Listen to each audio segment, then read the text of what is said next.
I want to show you how I'm able to draw everything that I see. The other day, my daughter asked me to draw some of her toys, and honestly, I didn't know where to start. See, I'm very good at imagining things and using reference. I mean, I've been doing it for 15 years, but I had no idea how to do this. So after doing lots of research, I found out that my first step was to learn how to use my thumb. But before I can show you what to do with it, and I know what you're thinking, I needed to pay attention to one thing that I never considered before: where to put my paper. See, it turns out that artists that go to live model sessions know that the best way to get all of your proportions right is to be able to switch between looking at your subject and your paper without moving your head. So this is going to be my subject. I would have chosen something else, but my living room has been taken over by my kid, so I don't know where everything else is. And placing your paper right is one of the most crucial things you can do. I will show you why later. But this doesn't really help with proportions, which is the main thing that I had to tackle. And for that, I have this friend. Well, like this friend, when you're holding a pen, actually. See, I know that you've seen countless of movies where you've seen an artist do this with the thumb, but it is time to let you know what it is and why it is so important. Now, let's switch to the other very uncomfortable to use camera. So first, I stretched my arm out. And stretching my arm out meant that the distance between my eye and the pen is always the same. So I pointed my pencil up and moved my thumb until I had the total height of the cube measured. Then I turned the pencil horizontal and compared it with the vertical measure, which I can tell is around the same, maybe a little bit less. And knowing this, I drew 4 points following these proportions. And I started working on the cube, but I quickly realized that I had no room left for any of the other stuff. And that's what I learned the second lesson. I needed to go from bigger to smaller. So instead of measuring the cube, I measured the whole group and drew 4 points. Now I have room for the cubes, the doggy, and the cup. And this cup is just black and boring. I'd love for it to have something, like to put something on this cup and maybe make some money out of it.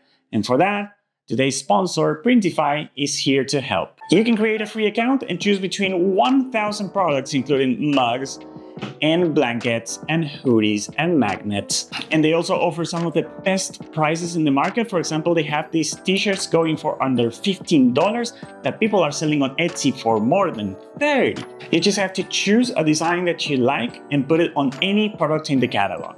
Once that you made a design that you love, you can connect your Printify store to any online sales platform like Amazon, Etsy, Shopify, and TikTok Shop. When you get an order, Printify will do all of the hard work and package and ship your product to your customer, and all you have to do is just sit back and collect the difference. If you want to start right now, and you should, you can sign up using the link on the description. Thank you, Printify. Now, your thumb and some dots are pretty much everything you need in order to get proportions right. And knowing this, I went back to the cube and I measured it against the overall proportion.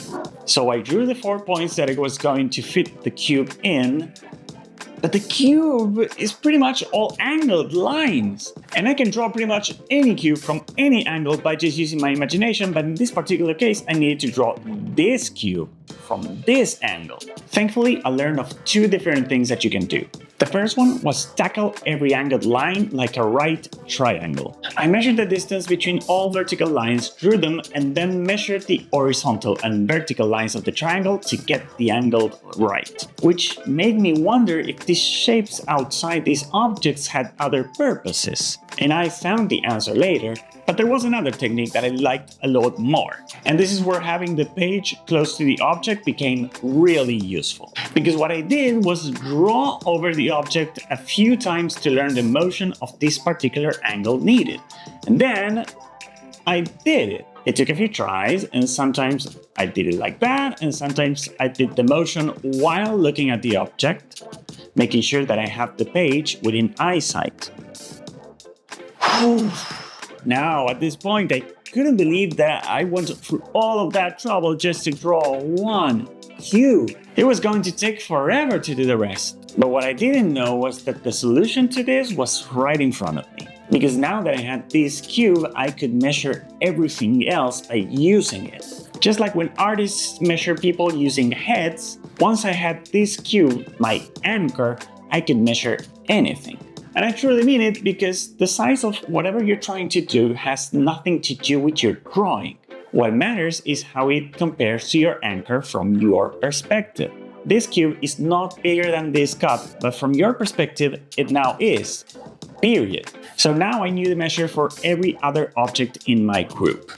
But this doggy was blobby and blocked by the cube. How was I going to tackle this? See, this is the part where my artist brain started thinking in volumes and animal anatomy and character design, and I needed to let go of all of that. Those things are in my brain. They're not in front of me. So what did I know? I knew that the cube overlapped with the dog in this point and this point, and then I needed to forget that I was looking at a dog. Sketching from real life is an exercise of finding shapes and silhouettes. And so I did. I find the shape here on top of the cube, and this was another shape. And shut up, brain. I'm not trying to draw a nose. I'm not drawing a face. I'm finding shapes and relations. I needed to remind myself constantly of this. And that's why I insist that anyone can actually do this. You can draw this shape. Anyone can. So now I had this collection of shapes that we've been calling the doggy done. And I had to apologize a little bit here, because as you can see from what I've been drawing and from what you could look in the camera, it doesn't look exactly the same. But that is because I was going from trying to look in the camera while drawing to record something that you can use to actually drawing with my eyes. And so there are a little bit of discrepancies there in the drawing. But now that I had to work on the other two cubes, the transformation happened. My brain had made a switch, because instead of the face of a cube, what I saw was just this shape. I was no longer thinking in volumes or depth or perspective. All I saw was shapes. This shape here, this one right here, and wait, is this a shape too? I started finding shapes between the objects, negative shapes, the same ones I saw when drawing the triangles. I thought about framing everything and have fun with these shapes, but now I just wanted to keep going, and so I did. And I filled the page, the whole page, capturing what a mess my house is, and I really shouldn't be showing you this, but I couldn't stop. And that is all it took. My thumb, some dots, having my page close to the subjects, an anchor, and lots and lots and lots of shapes. Until I had to finish those cubes that had the stupid circle inside of them. Good thing that I got really good at ellipses lately. I want to show you exactly how to do that, and you can find it in a video right here.